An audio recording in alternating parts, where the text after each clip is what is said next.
I've won over 1,800 games as a manager, and I'm not a damn dummy. That I can tell you. Okay?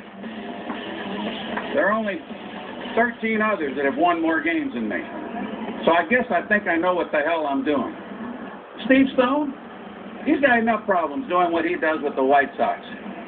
What job has he had in baseball besides talking on television or radio? What has he done? Why isn't he a farm director and bring some kids around? Why isn't he a general manager?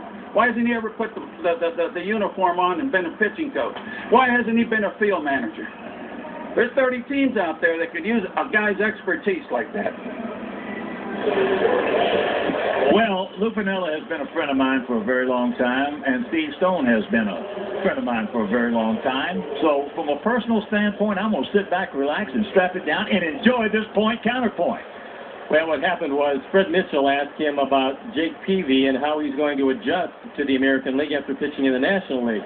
That was the question, because I talked to Fred Mitchell, and Lou decided that he would answer it that way. It appears to me that Lou's a little grumpy. Could very well be that because his team isn't doing as well as he thought they were going to do, that it has gotten him to the point where he's just not the happiest man around. As far as Lou's managerial expertise, I have always said he's one of the top 5 in the game. In fact, I was a huge supporter of Lou coming to the Cubs in the first place when a lot of people wanted Joe Girardi.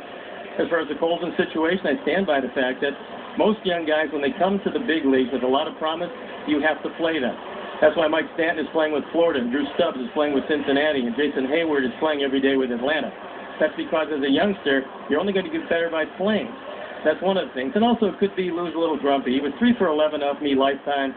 He only had a double. He didn't drive in any runs. He struck out 3 times. He might remember that. I don't know, but maybe that had something to do with it. Whatever the case may be, it's a tempest in a teapot. Lou's going to get over it. I'm over it long ago. And by the way, I started talking about this a month ago. I think it was orchestrated today, huh? Well, go get him, Steve. Lou, go get Steve. I want to enjoy it, and we'll be back.